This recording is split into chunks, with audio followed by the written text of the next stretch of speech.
discussing everything Elks. Join friends of EST, Scout and Catherine, Friday nights at 8 on EdmontonSportsTalk.com.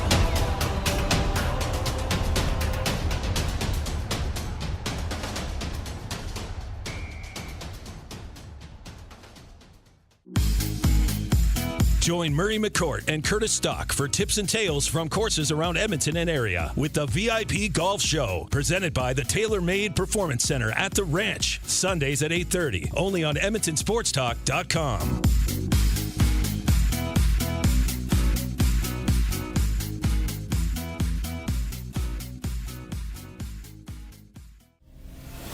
Tom Gazzola and Sean Bell take you on a hot lap around the NHL with Hello Hockey, Saturday mornings at 10, only on Edmonton Sports Talk.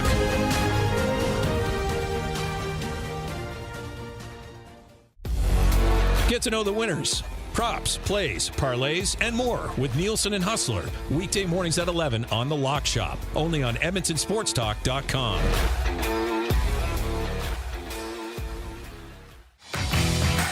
Get all the latest news and takes on everything Oilers with Dustin Nielson and Tom Gazzola on the Oil Stream. Live at noon, Monday, Wednesday, and Fridays. Only on EdmontonSportsTalk.com.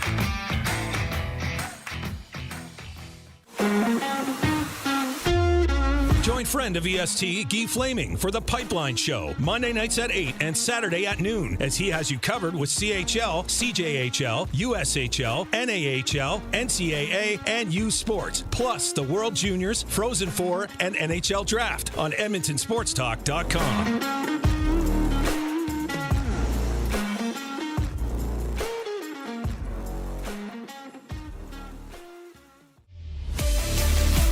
Friend of EST, Eric Thomas, takes you around the track all the way to the checkered flag on Raceline Radio, Tuesday nights at 8 and Saturday morning at 9, only on EdmontonSportsTalk.com.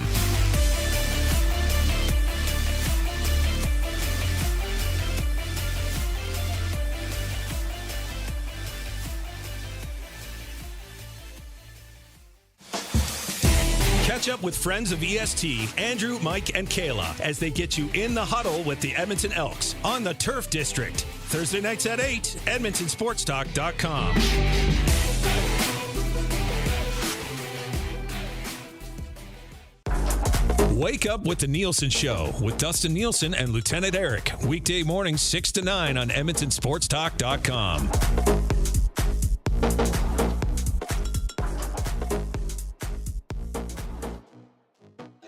The Lock Shop. We've been doing this for a long time. We spend all this time salivating over the season. Sometimes, if you haven't learned your lesson, you go hard betting on week one, and then we get ready to get into week 3 of the season going, what the hell were we talking about for a month leading into the season? Because everything we thought was the case was wrong. So I always tread a little lightly, and I try not to make these so definitive takes. Things can change very, very quickly, or maybe they have, and we just haven't seen it yet. The Lock Shop with Nielson and Hustler. Weekday mornings at 11, only on EdmontonSportsTalk.com.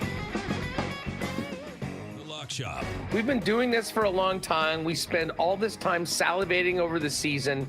Sometimes, if you haven't learned your lesson, you go hard betting on week one, and then we get ready to get into week 3 of the season going, what the hell were we talking about for a month leading into the season? Because everything we thought was the case was wrong. So I always tread a little lightly, and I try not to make these so definitive takes. Things can change very, very quickly, or maybe they have, and we just haven't seen it yet. The Lock Shop with Nielson and Hustler. Weekday mornings at 11, only on EdmontonSportsTalk.com.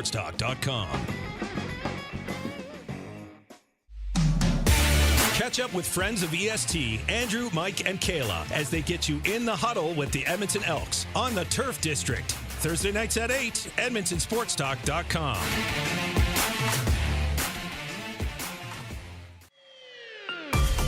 Friend of EST, Eric Thomas, takes you around the track all the way to the checkered flag on Raceline Radio, Tuesday nights at 8 and Saturday morning at 9, only on EdmontonSportsTalk.com.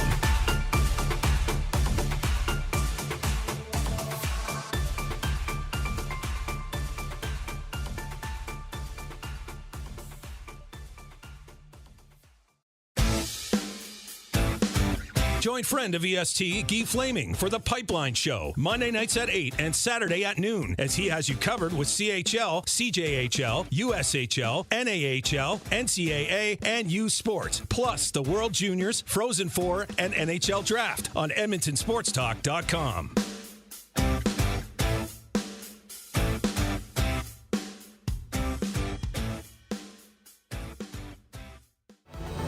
Wake up with the Nielson Show with Dustin Nielson and Lieutenant Eric. Weekday mornings 6 to 9 on EdmontonSportsTalk.com.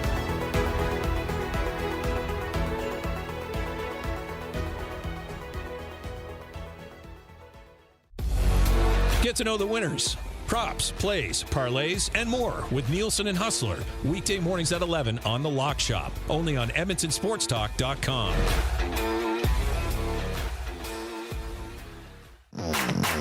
Tom Gazzola and Sean Bell take you on a hot lap around the NHL with Hello Hockey, Saturday mornings at 10, only on Edmonton Sports Talk.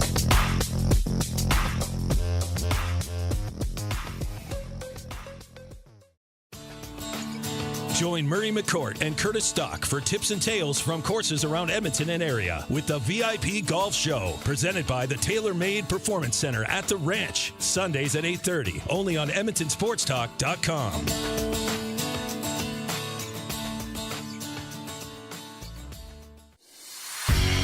The Elks Call is the newest Edmonton Elks podcast, located in Edmonton, discussing everything Elks. Join friends of EST, Scout and Catherine, Friday nights at 8 on EdmontonSportsTalk.com.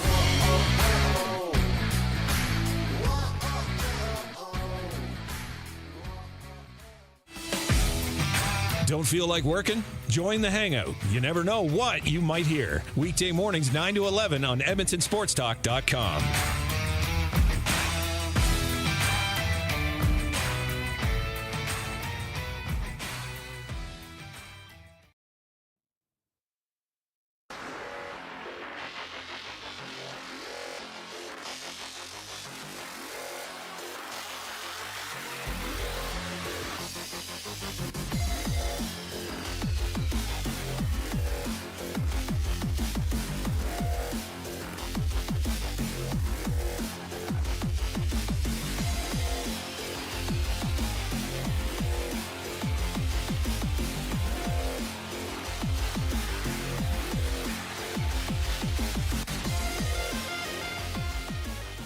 It's time for Two Guys and a Goalie with Dustin Nielson, Matt Kassian, and the goalie, Joaquin Gage.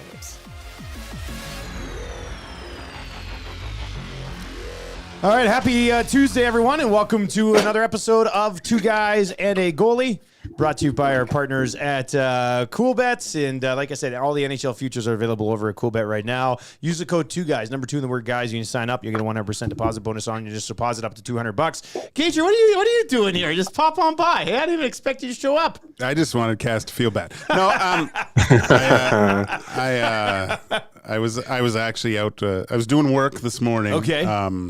And well, you know, I had to get my daughter to work, and then I had some stuff, some videos to shoot with K4 Financial. Okay. And it actually went quicker than I thought, because I thought I'd be racing home again. Mm-hmm. But as it turned out, timed well, and I thought, you know what, might as well go in. You guys are doing a lot of videos at K4, eh? Like, well, Kent does tons, which is great. Like, his information videos are awesome, and Kent's humor always comes across. He is a funny dude. But no, it's educational for people to look into their finances and stuff, and give them the help that they need. Cass, how's work going today, buddy? It's good. Yeah, pretty busy Tuesday. I was originally hoping to get down there, so I'm going to try for Thursday, I think, to swing down there again. Which is my hope. So yeah, it was a decently busy day. And then I was having some issues with my headset, but I managed to get the old Bluetooth ones up and running here. You fixed it. I fixed it. We fixed it. So we're good. Clutch move. All right. So on this episode of Two Guys and a Goalie, we are going to we'll get into the 50 to 41 range of our top 50 players you would start building a franchise around right now. So we'll get into that. It's going to be interesting. There's going to be some good discussions there. We've got a couple of captains announcements. We'll get some thoughts on Quinn Hughes and then Adam Lowry getting to see in Winnipeg as well. But Cass, I know you've kind of been working this morning. Gager, did you see? Did you see what's going on with Spit and Chicklets and Mike Babcock? No. Cass? Okay, I'll bring you up. I'll quickly bring you up. Yeah, to let speed. me know. So Bissonnette said on Spit and Chicklets that he's been told that Blue Jackets players. He said Boone Jenner. Bissonnette said Boone Jenner. I think he said Boone Jenner, went in to meet with Mike Babcock, like at the beginning of the year here or whatever. And Mike Babcock said, let me see your phone. I want to see your photos. I want to see what type of person you are by looking in your phone and seeing your photos from the summer. And apparently, so now Aaron Portzline, who covers the Blue Jackets, has been around for just an awesome, long time and has done an awesome job. He says that the NHL Players Association is looking into the Babcock allegations as put forth by the Spit and Chicklets podcast. Bissonnette has replied to Portzline and said it is 100% true. Cash, your thoughts are this is not just any coach doing this. This is a coach who just getting a job back that he probably shouldn't have got anyway. That. Yeah. Any coach doing that at all. Any coach at all. Like if you have an employee at a regular business and you said, hey, let me see your phone and show me pictures this summer. Like that's offside. That's offside to any business. That's a great point. Anyway, if you went into work today and your boss said, Cass, give me your phone. I want to see what you did over the weekend. That's a big F you, buddy. No. Now if they were genuinely interested in your life and be like, hey, show me some pictures of what you did this summer. Hey, you know what, your girls, your girls are growing and you could I see a picture of your family, or something you guys did, because I just want to know what's going on in your life. That to me, I'm like, okay, if you have the type of relationship where that could happen, totally fine. If it's something regular, but that's invasive. That's bad. If he did that, that is bad. From a human resources standpoint, it's an abuse of power, man. That doesn't make any sense to me. It's not even. It's like that. If you did that to an employee, you can't do that. Not only would I can't, I never would. Why would you do that? Exactly. That's what I just don't think. All is Gager. Where do you come out on this, buddy? Well, I was gonna say that basically the exact same thing as Cass is. There's nowhere in the professional world where that's acceptable. But on the other side, so he wants to learn more about a player and he thought this was good. What are you going to learn from looking at a guy's phone pictures? If you looked at mine, I have a obsession with my dog. There's some pictures with my kids. There's obviously some weird memes with F1 involved. You're not going to learn anything from the pictures on my phone of the type of person that I am. And last but not least, this is just a flex. This is another control freak trying to. Which was that not the issue last time? This was the whole total. He has not learned a thing. This is him flexing the captain. This is my team. Give me what you got. I'm gonna look at it. You have to do exactly what I say. And we talked about this, I think, in a couple episodes with the Peters and stuff. These guys, they haven't learned a thing. And they're getting repeat jobs. This is going to end horribly. If this happened in the real world, he would be ushered the door by this afternoon. I just can't believe he's so stupid. I will say that he wants to do this when he's getting back.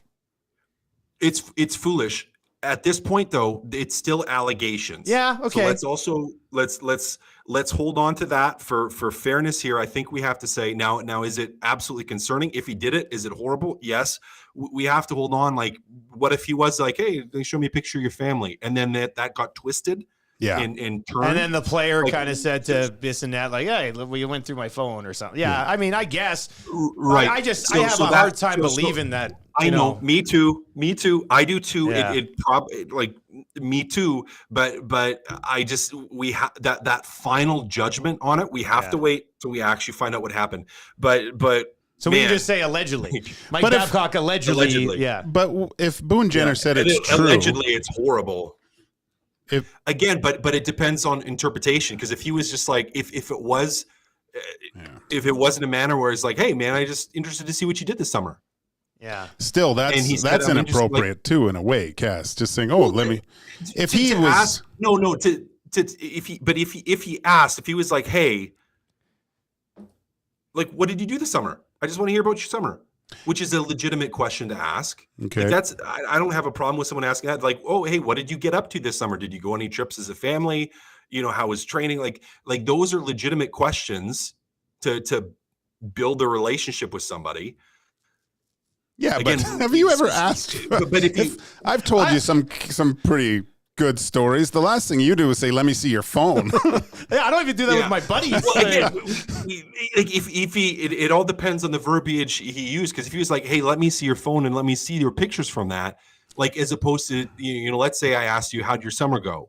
and you were like, "Oh, hey man, I had this amazing trip to Disneyland and I did this and this." And I was like, oh, awesome. Like, do you have any pictures that you took there? That's the only way. That's different. That's the only way it's acceptable. And that's what I'm saying is we don't know if that's what it was or not yet. So we gotta hold off a little bit. I will say with history, what we know of history of Babcock and things he's done, it doesn't look good. He won't have that going for him in this public opinion. Like, no, that's no. Yeah. No. Court of public opinion, no, absolutely not. Which again, it is possible. It is possible, and I'm not saying it was. It is possible that it got twisted.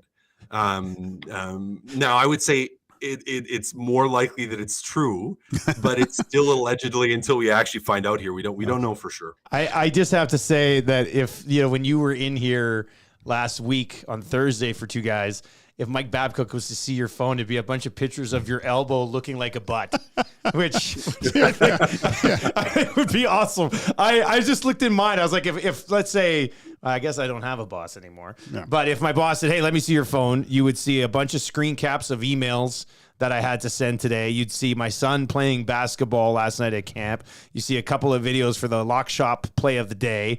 You'd see a screen cap of my play-by-play board for the Banjo Bowl, and then a picture of some delicious chicken tendies from Elephant and Castle. But that's it. Like, wow, great. Here's my phone, man. Like, so I mean, maybe it's not that much of an issue, but a lot of people have private shit in their phone. Like, I don't know. You're a complete psycho. Yeah. I wouldn't hire you with that. Yeah. You're right. Mega Bird says, didn't Babs in his presser say he learned a lot from mistakes and that's why he got hired in the first place? What an absolute loser.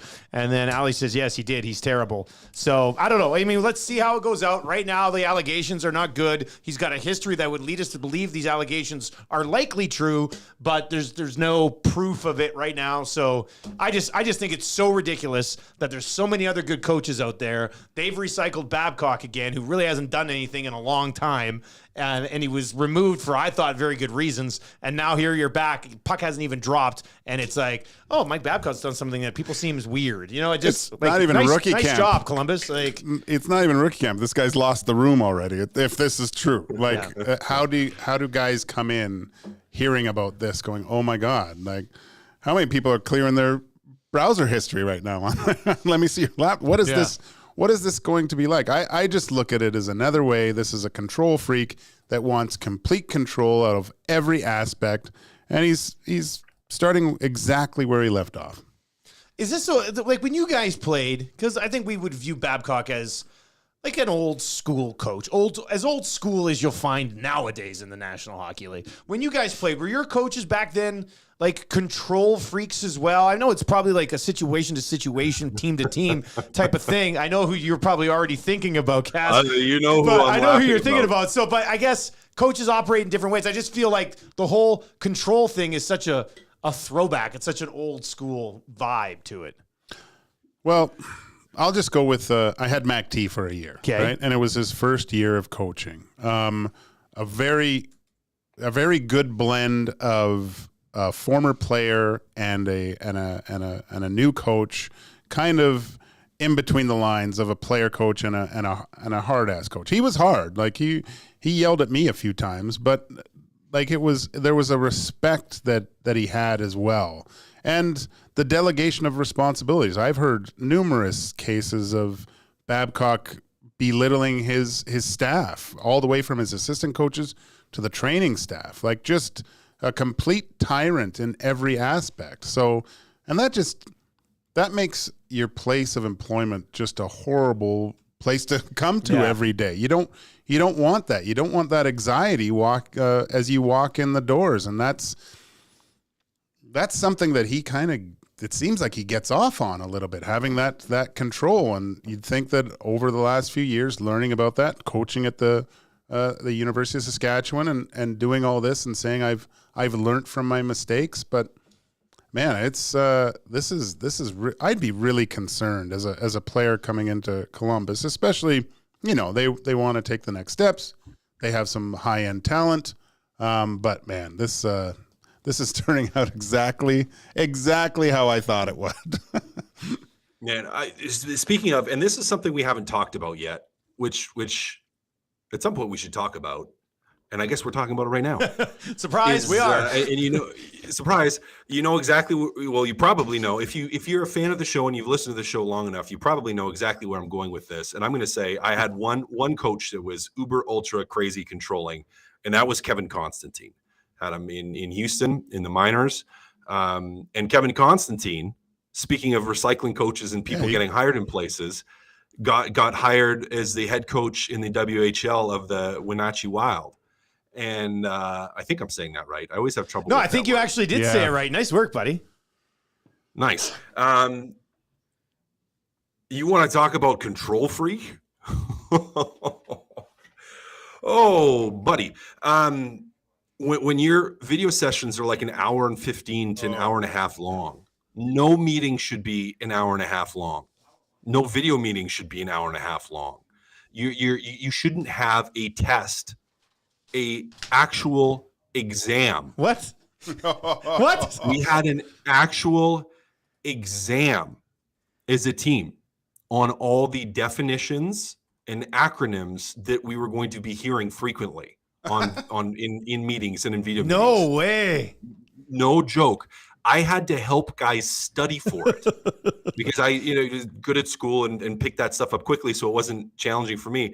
I quite literally. And the one that jumps to my mind is one of my really good friends, Colton Gillies. And this is actually where we became really good friends, was because I had the responsibility of tutoring him so that he knew what was going on in video meetings.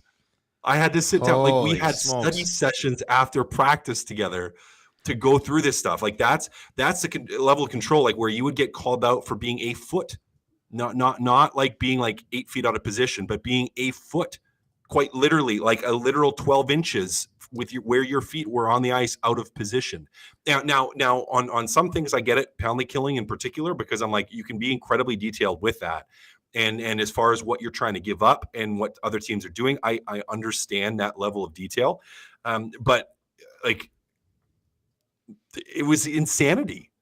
And I can't imagine from a control standpoint, it would have been any less than the staff from the staff. Like, and I just don't think players can function with that.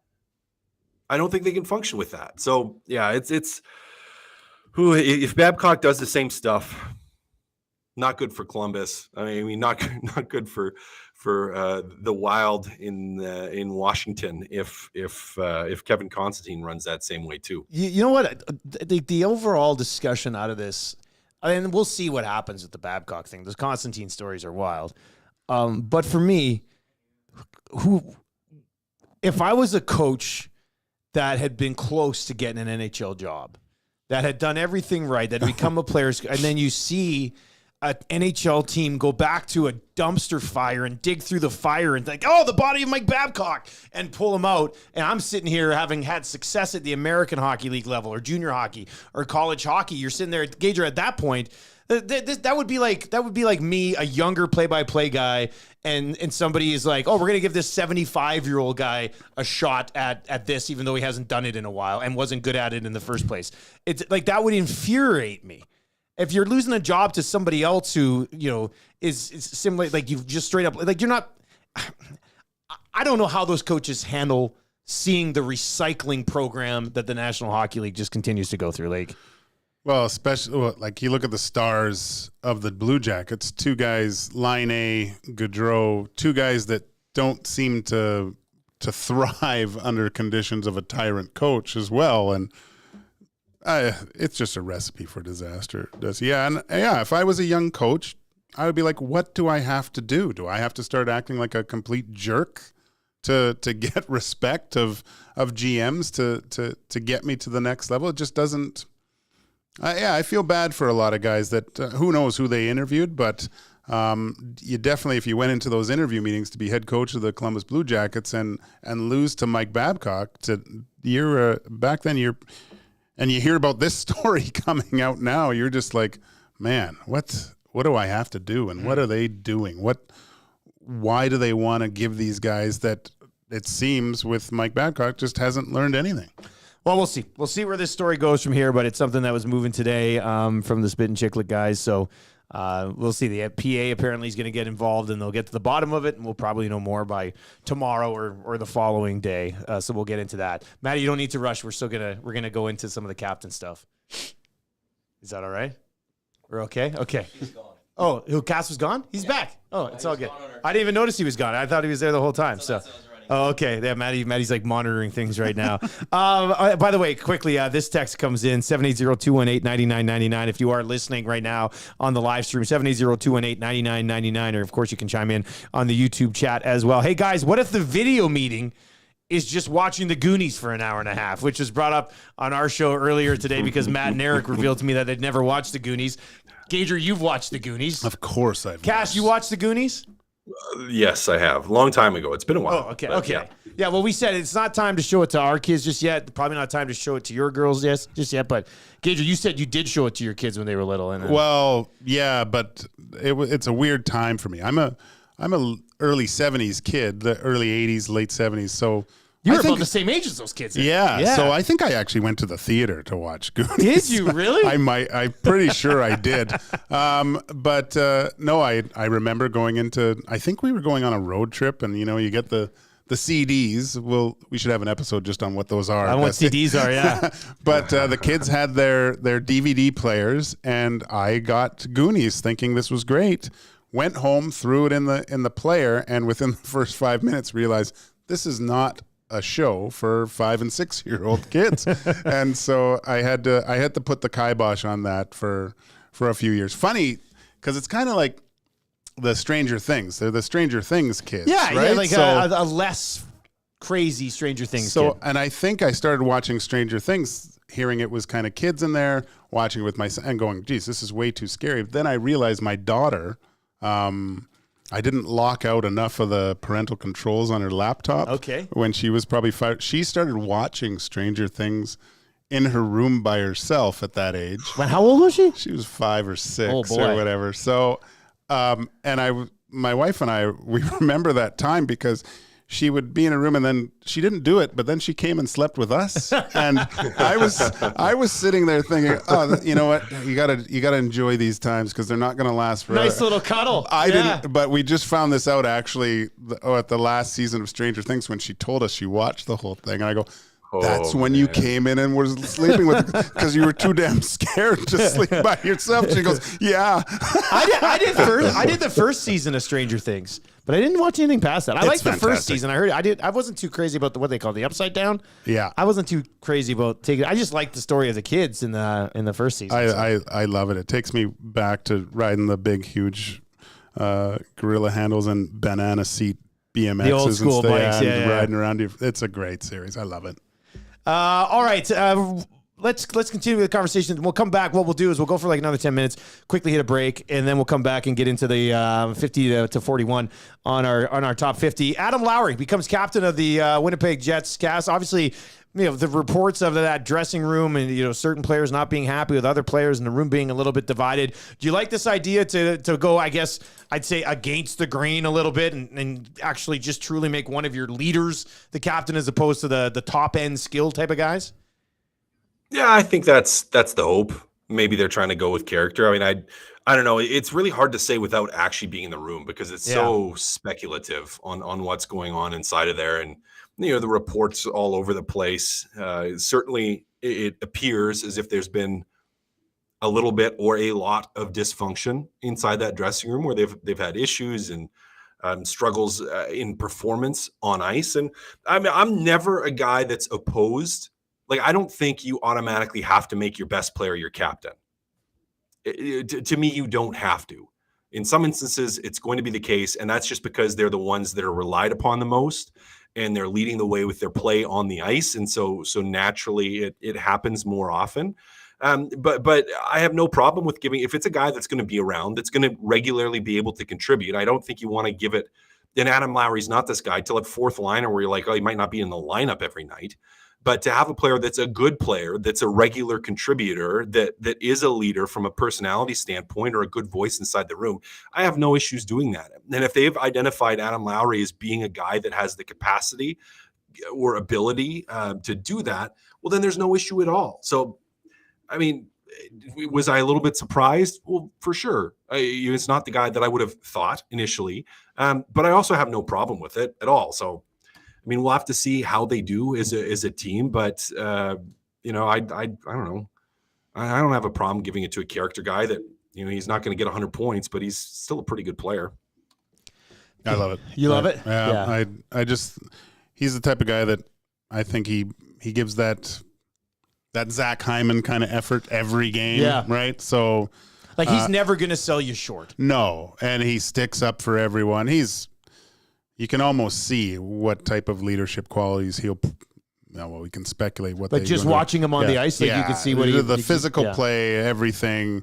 Get behind me. Everyone gets up when something happens with him. He's like, I was looking around the league and the comparables. Like I look at Trouba, right? Not a ton of points, but just that big presence. Wears his heart on his sleeve. The captain does everything for his team. He's the cat. So. Kind of more along those lines, and it looks to me like that's something that's been missing. Although I don't know. I've always liked Blake Wheeler. I thought he was a prototypical. Something captain. Was going on there. Something in Winnipeg was weird, and then he lost it. So maybe just take a little bit less responsibility. So yeah, it's. I wish I was the fly on the wall in that dressing room to see what actually is going on. Interested to see what's going on. Maybe Vander Kane was the glue. They just shouldn't have gotten rid of him. Cass, what about on the other side of it? Quinn Hughes being named the captain of the Vancouver Canucks. Oh, Cass, you're muted. You muted yourself. He'll unmute. I did mute myself. Yeah, there you go. Young guy. I got to get used to that again. You can't give a Wannick that heart attack, buddy. Sorry, Manny. Young guy. Fantastic player. Your best defenseman. Cornerstone of your organization. Again, if he's got the character for it. Again, not overly surprising. Not overly surprising. Not a player where we have to look at and say he's had, a ton of consistency issues or all these problems. He's dynamic in terms of his play on the ice. So he's going to be a regular contributor on the ice and a young guy that can maybe grow into the captaincy. Now he's young. He is young to wear that C, but you're looking at this going, okay, we want a guy that's going to be here for a very long time, that can do this for a long time, that even if there's areas he needs support in, as far as being a captain and he needs some help from the rest of the leadership group, he's going to be around and be a big part of it. So I have no problem with this one either. Not a problem with it either. I don't know why you would or why someone would be upset about that. I'm going to play a little trivia with you guys right now. Quinn Hughes is now the fourth defenseman to be named captain, like current captains in the National Hockey League. Can you guys name the other three? I mean, Trouba, you already said. So yeah, Trouba, Yossi. Yeah. You should know this one, Cass. Spurgeon. There you go. My buddy. I met him at the airport. We're best friends. Yeah. Spurgeon's your old roommate, isn't he? Yeah. Yeah. Okay. Yeah. I thought you would have got that one quicker. But Jared Spurgeon, Jacob Trouba, Roman Yossi, and Quinn Hughes are the four defensemen who are captains in the National Hockey League. Ty on the live stream says, first time watching the live stream. Gager looks jacked. I am jacked. Shredded. I think it's the sweater, isn't it? It's a little tight. It's a little tight. I've been... It's an extra medium. He's wearing Tommy size. Yeah. I meant to tell you the story that... Oh, yeah. Save it. Oh, save it. Okay. Save. We got a story coming up, and we're going to dive in our top 50 from 50 to 41 here on Two Guys and Goalie with Cass, Gager, and Nielson. We'll be right back.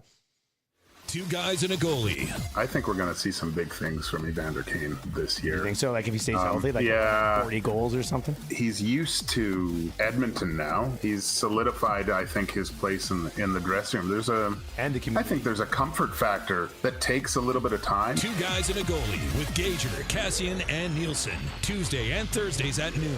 Only on Edmonton Sports Talk. Friend of EST, Eric Thomas, takes you around the track all the way to the checkered flag on Raceline Radio. Tuesday nights at 8 and Saturday morning at 9. Only on EdmontonSportsTalk.com. Get to know the winners, props, plays, parlays, and more with Nielson and Hustler. Weekday mornings at 11 on The Lock Shop. Only on EdmontonSportsTalk.com.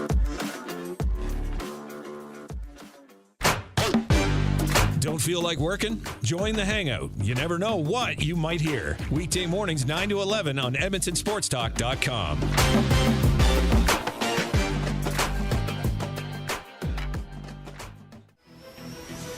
The Elks Call is the newest Edmonton Elks podcast located in Edmonton, discussing everything Elks. Join friends of EST, Scout and Catherine, Friday nights at 8 on EdmontonSportsTalk.com.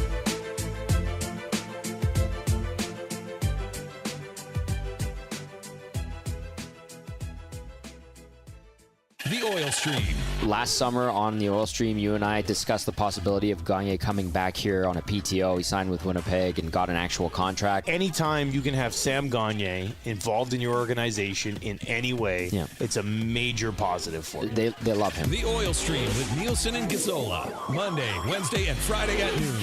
Only on Edmonton Sports Talk.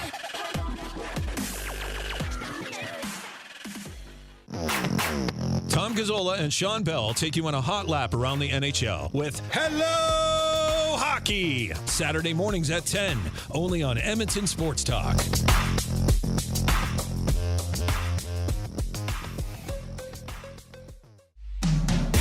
Catch up with friends of EST, Andrew, Mike, and Kayla as they get you in the huddle with the Edmonton Elks on the Turf District. Thursday nights at 8, EdmontonSportsTalk.com.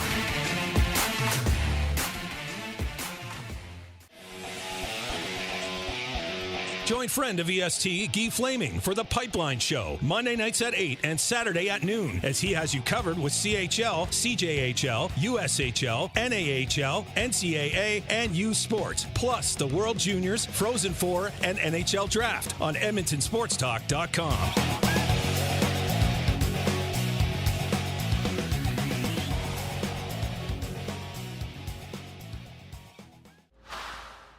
Get all the latest news and takes on everything Oilers with Dustin Nielson and Tom Gazzola on the Oil Stream. Live at noon, Monday, Wednesday, and Fridays. Only on EdmontonSportsTalk.com. Join Murray McCourt and Curtis Stock for tips and tales from courses around Edmonton and area with the VIP Golf Show, presented by the Tailor Made Performance Center at the Ranch. Sundays at 8:30. Only on EdmontonSportsTalk.com.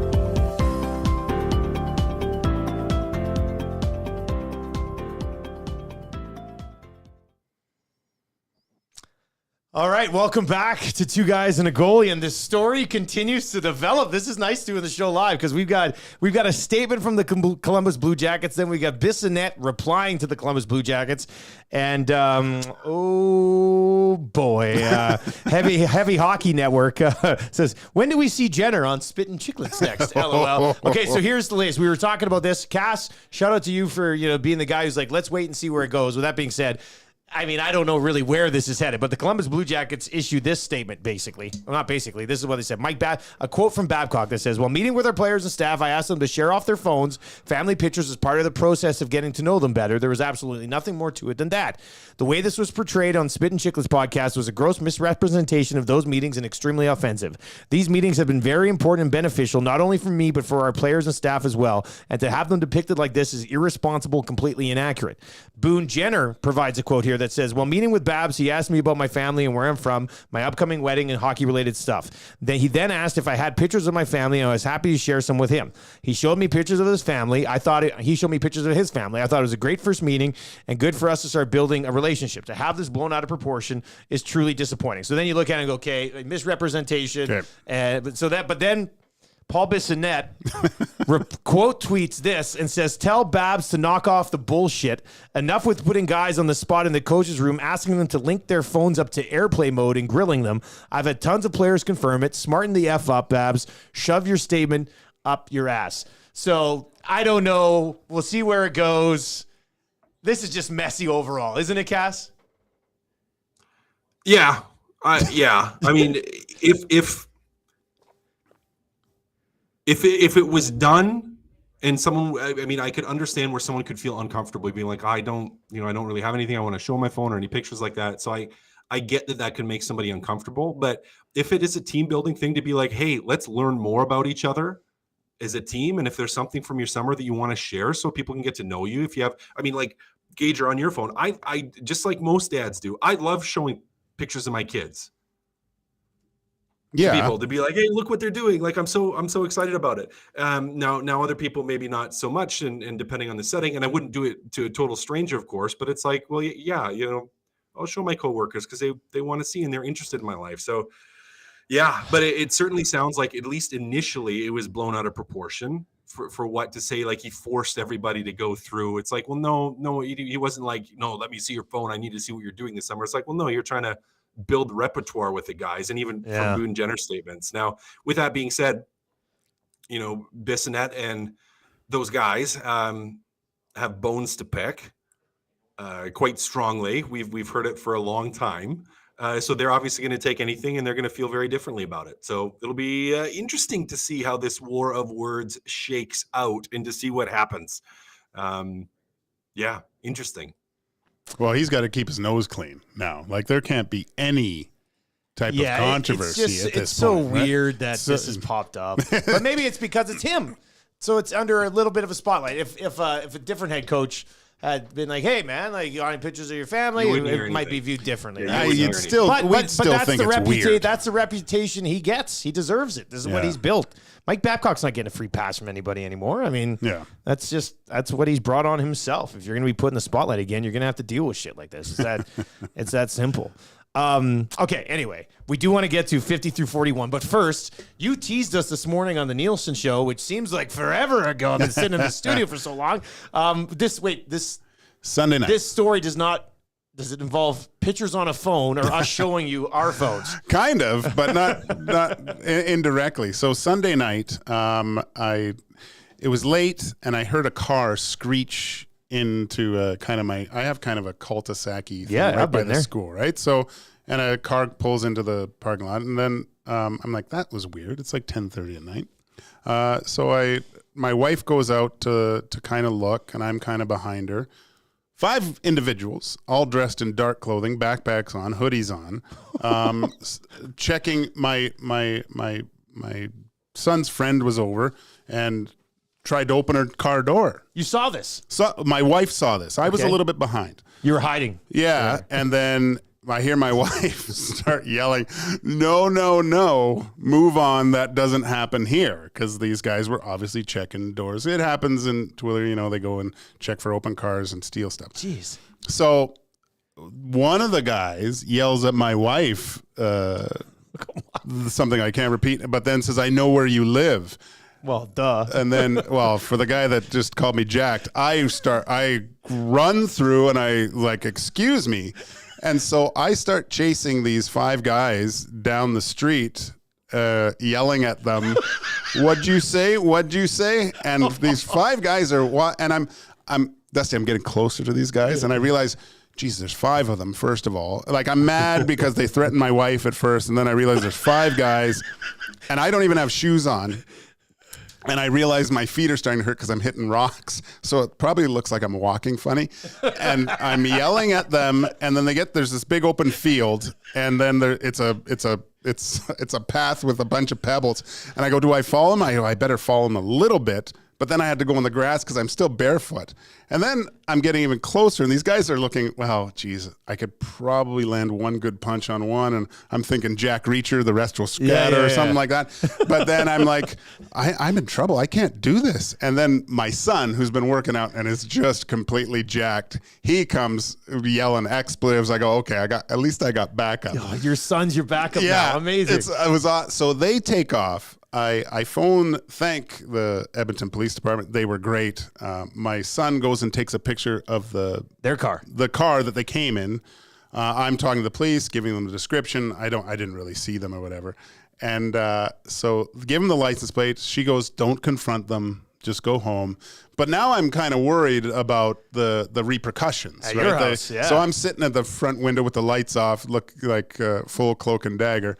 And I see one of them come back and look, but by that time the cops have come to the place with the car, and all of a sudden the helicopter, comes with the spotlight. Called in the chopper. Like these guys must think I'm special forces or something like that, because I had like 5 cop cars and a helicopter there within 5 minutes of my phone call. But then the cop phoned me and he said it was a stolen vehicle. So that was the only reason, because the guy, usually when people phone me, they can't pronounce my name, right? Yeah. So this guy probably... Joaquin. Yeah, Joaquin. This guy said my name clear as day and probably realized who I was, and I talked to him and he goes, yeah, it was a stolen vehicle. But yeah, I had the full special forces. How big were these guys? Like 15 years old, 16 years old type of thing? I would say between 16 and 20, probably in that They range. might have beat the shit out of you. And then there was the whole thing. I was amped up, right? Yeah. But then I love the idea of you being all fired up, but then you get to like the gravel and you're like, ow. I had to get to the grass because I didn't have shoes on. And then all these things went through my head. But no, thank God I had my son for backup. And I hadn't heard back. I reached out to a few of my cop friends to see what happened if they were ever able to catch these guys. But there was a stolen car. So hopefully the person that got their car stolen got it If they were smart, they wouldn't come around. If something happens to your house, you know who it is. Yeah, exactly. But they have those infrared cameras on those choppers too. Okay, they find the gang walking around. But they're smart, right? They came on a Sunday late. Well, not too late. They're pretty brave that way. It was only about 10:30. But they knew people probably are going to bed early, getting ready for work while they can go through. They're lucky they didn't bump into Cass. Oh, God. That would have been great. That could have been. You ever dealt with any street toughs, Cass? Not face to face where I've had to. No, fortunately, managed to avoid that. I mean, everyone says that the best is to not confront.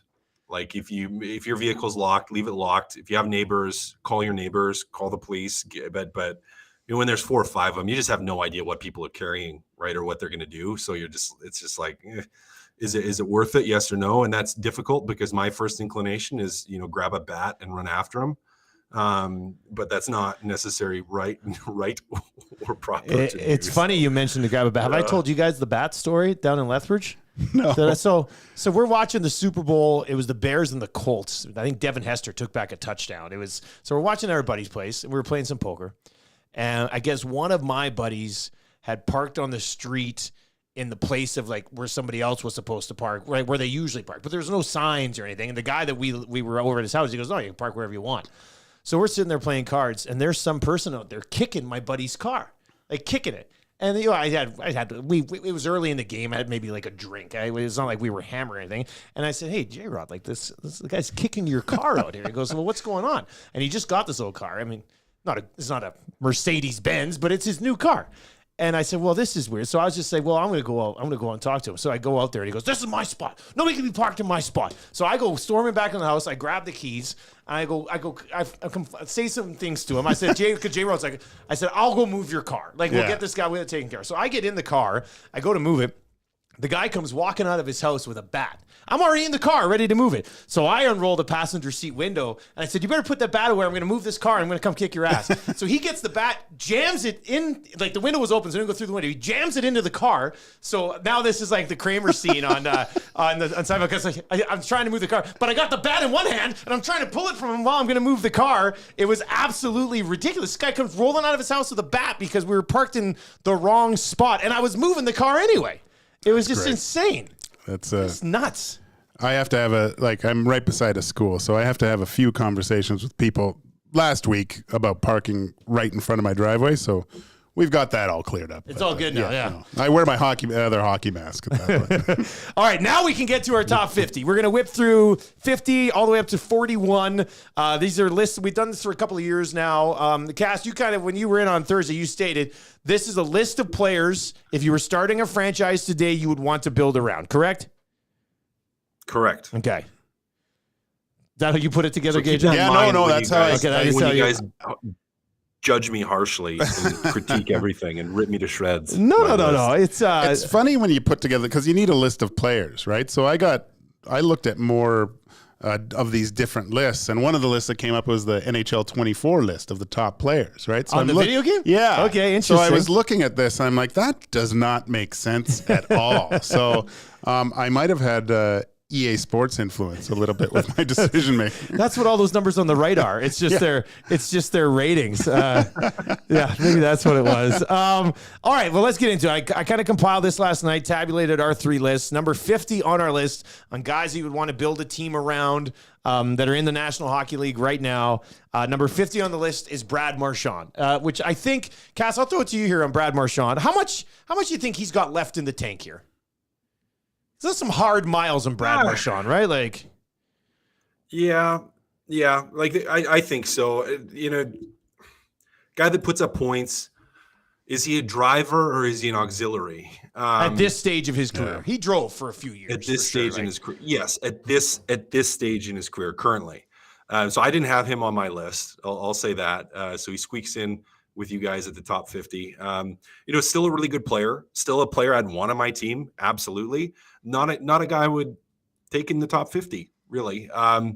Again, capacity to put up points, still good. You get 2 or 3 really good years out of him, and then you're going to see some decline, probably. But still a guy that's a great player and should be considered to be a guy you would probably take pretty early on. Again, I wouldn't take him right away, but I don't have a problem with him squeaking in. Because you had him higher on your list. Well, I just look at the resume, right? He's done basically everything from Olympics to Stanley Cups. He's on the ice. He's a consummate team player, agitator, and puts up points. So it'll be interesting to see how he does. He's licking people. People. That's so like you're looking at an accomplished forward who's pretty much done it all to build your team around. As a young guy coming into I'll just say a young guy going into the Boston Bruins locker room this year at training camp and seeing Brad Marchand, he has a presence about him. Oh my gosh, I got to watch this guy. This guy's had an amazing career. He just has those intangible qualities. I think starting a team out is a necessity to get to where you want to go. Number 49 on the list, we go to the Toronto Maple Leafs, Willie Nylander. I don't think Nylander wasn't on Gager's list. Cassie was on your list. He sneaks just in here at 49. Make the case for Nylander. Yeah, I had him at 50. So Dusty, that means you probably had him in that. I had him in like that 45. I think I had him 47 basically. So. Yeah, again, I mean, similar to I'd say to Marchand, where it's like kind of I view him almost as an auxiliary player, where it's like he's a really good player. He can contribute. Is he a guy that's going to be a main driver? I don't know, but is he capable of producing offense at a level where you'd be comfortable taking him? Really, it's like if we're looking at the number of teams, somewhere in the second round of starting a franchise draft, I'm like, yeah, okay, he probably fits in there. So. I hummed and hawed a little bit on if he should be on the list or not. And in the end, I just looked at actual point production. I said, okay, here is a guy that can put up points, that is still young, has a good career in front of him. So I would look at taking him. Again, in that 49-50 range, I'm comfortable with that. Gage, do you think Nylander would be better or worse somewhere else?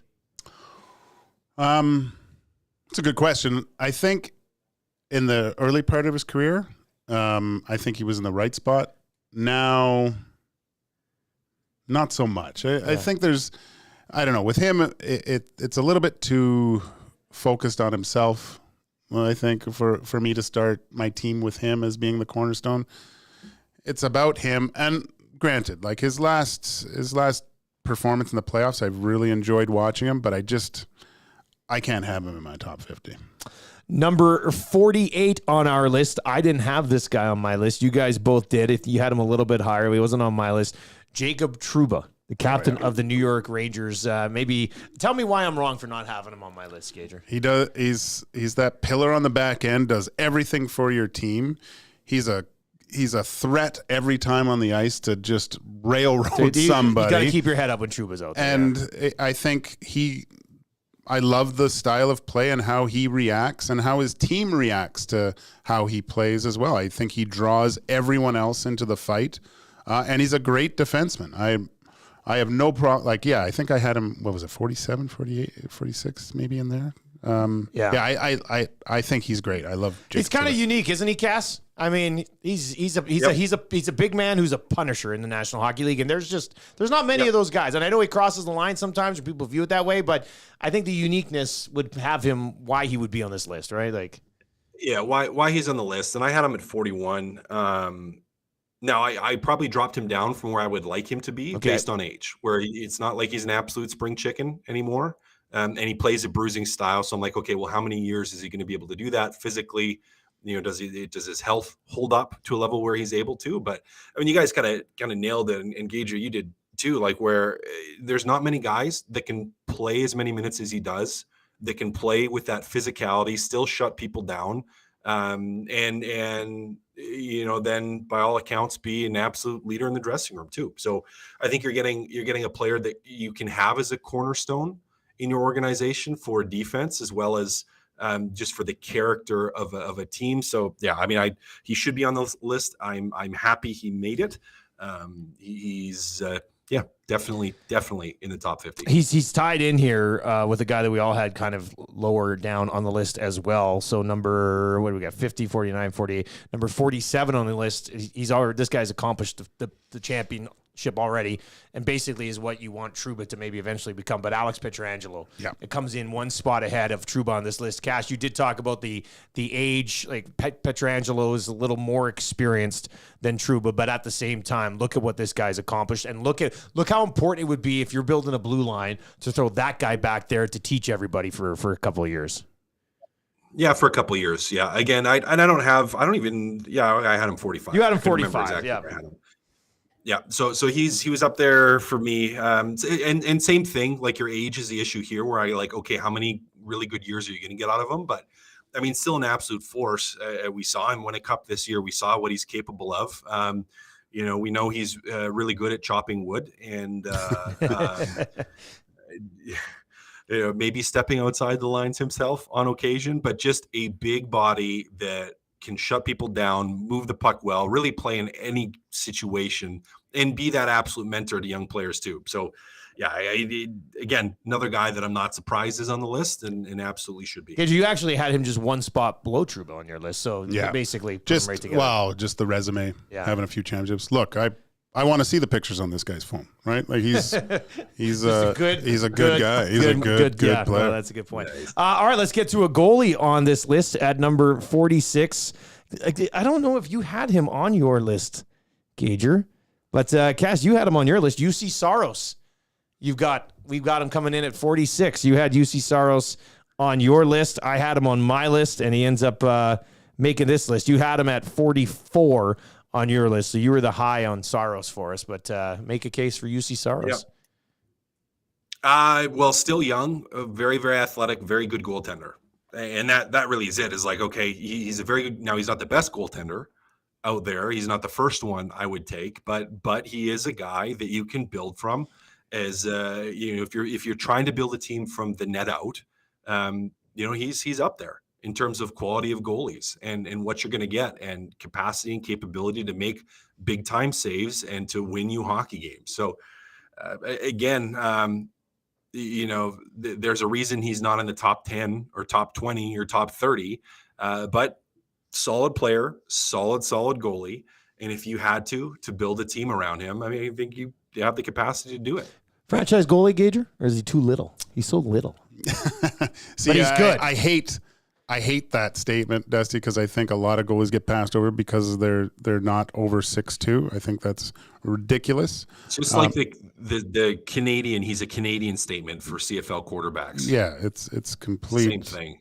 It's a complete caca. But really, Yeah, I love Soros as a goalie. I love how he can move in the net, but I just feel that he's been the recipient of really good defensemen in front of him too. I just don't. He's not the cornerstone. I think he would be my second, third pick if he was available when I'm starting my franchise. All right, so the first 5, Brad Marchand, Willie Nylander, Trouba, Pietrangelo, UC Saros. Let's bang through these next 5. I don't know if there's a ton of discussion points on these 5 guys. You know what we'll do here? And we got a couple of minutes left. Let's go to this guy, and then I'll whip through the other 4, and we can each pick one to talk about. Because, Cash, you don't have this guy on your list, I don't think. I love this guy. I think I was all over you guys last year for maybe this guy not making the list. Gage, you were on him this year, but Svechnikov out of Carolina. If this is a guy who stays healthy, I think when we're doing this next year, he could be in the top 25. If he wasn't injured, he'd probably be higher on the list, but I'll just say that everyone says, does the Carolina Hurricanes have a bona fide superstar? This guy is a superstar, and they probably make it to the finals if he's in the lineup last year. He's still young, but you can just tell he's what was he, second overall pick? He's it. He's an Oiler killer, too. He's that guy. He's just hurt all the time. Yeah, I didn't have him on there because he's hurt all the time. Is that why? Okay, if he was healthy all the time, you probably have him on the list? Okay. If he was healthy, I probably would have him on there. All right, next on the list, Clayton Keller. I didn't have him on my list. You guys both did. Cass, you take Clayton Keller here, buddy. Yeah, I think looked over a little bit because he plays in Arizona, and on a bad team. But he's the best player on that team. He has been the best player on that team. A guy that can contribute, that can give you offense, that's still young, has room to grow and develop. And I think similar to you saying that like Svechnikov, you could see him move up. I could see Clayton Keller, especially if the team starts to improve. I could see Clayton Keller moving up the list, which is why I have him on there, because I'm like, here's a guy that is producing for a bad team that I would like to have on my team. And he's producing on a team where he's seeing the high end defense of the other team every night. That's the most impressive thing for me. Once if they can get another player to kind of share the load a little bit, I think you're going to see this guy really explode. Yeah, if he was to have success in Arizona, great, but I'd really like to see this guy play in a good team somewhere. Oh, yeah. I think I'd love to see what he could do offensively on a really good team. Up next on the list at number 43, Mikhail Sergachev, who flies under the radar, obviously, with Victor Hedman being a stud there, but there's so much. I feel like, I know he's been around for a long time now, but I still look at him and go, man, you could be even better. Yeah. But here he is. He does make the list. He's the heir apparent to the second. Is he first? Second best defenseman in the league. I have to put my car ahead of that. But yeah, just steady, solid. You don't hear much about him. He doesn't, obviously he's not talking a lot, and besides Hedman, probably doesn't get as much press as Hedman does. But again, just a very, very, really good defenseman with tons of experience when it matters most. All right, and then 2 forwards to wrap up here, and that'll take us up to 41. Matt Barzal and Nick Suzuki. Cass, tell me how you separate those 2 guys on this list. Well, I would probably have Barzal a little bit. I think I had him higher. You had Barzal at 34. You had him way up there. You had Suzuki at 47. Yeah. Suzuki, I still think he's going to be a stud. Another guy on this list for me that as time moves on, he very well could find himself moving up my list. Still young, still want to see more from him offensively develop, which we've seen that start to grow and improve, and he's going to get there, I think. But really, really good young player. I think going to be an absolute cornerstone of that Montreal franchise. And as far as Barzal, he's just guy can play, puts up points, I think, in plays, I think, reasonably well on both ends of the ice. And we all know the discussions about draft picks in Edmonton and Barzal and how we all feel about that. Yeah, I think I kind of Barzal in a highly driven offensive system. Oh, geez. Yeah. Mm-hmm. And I think we're just scratching the surface of what Suzuki can actually bring, and it'll be fun for you to watch his growth. I feel like there's more potential for Suzuki to end up higher on this list eventually than where Barzal is at in their current situations. I mean, Yeah, let's if see what Barzal gets happens. traded, do you think if something changes and Barzal goes somewhere and drops 95 points for a couple of years, if he ends up on an offensive mindset, then that would be something to look at. So there you go. That is 41 through 50. 41 down to 50. Nick Suzuki, Matt Barzal, Sergachev, Keller, Svechnikov, UC Saros, Petrangelo, Trouba, Nylander, and Brad Marchand. We'll get to the next 10 at least on Thursday. Cass, thank you very much for connecting today, buddy. Appreciate it. Oh, by the way, I think this episode will be called the Street Toughs after Gager's story there. For the person asking about Ahsoka content, you can get that on the MCTV podcast that we have right here on EdmontonSportsTalk.com. Did I hear like the 5th episode of this is going to be in theaters? What? I thought I saw somewhere that they were going to show the 5th episode in theaters. But maybe there's somebody was pranking with me. But I still got to catch up. Yeah, I know. I'm only still 2 episodes in, but I like it. I'm just busy. I can't catch up to it. So, all right, that's going to do it for another episode of Two Guys and Goalie, brought to you by our great partners at CoolBet, where NHL futures are now available. It wraps the day for us here at EdmontonSportsTalk.com as well. We will be back live on YouTube tomorrow morning at 6 o'clock with the Nielson Show. Maddie, what do we got coming up later tonight on 8 o'clock Raceline Radio? 8 o'clock Raceline Radio with Eric Thomas. 9 o'clock Oilers Live. And 9 o'clock Oilers Live tonight from the Heavy Hockey Network, which is really cool. 9 o'clock tonight, Oilers Live right here at EdmontonSportsTalk.com. So make sure you're listening to the audio feed for that tonight. 8 o'clock Raceline Radio, 9 o'clock Oilers Live with Mike and Dash. That should be a good one. We're looking forward to that. And our crew is going to be on Turf District podcast tonight at 8:30. So that should be fun as well. For Gage and Cass, I am Nielson. Thank you very much for checking out Edmonton Sports Talk today. We'll talk to you tomorrow. The Oil Stream.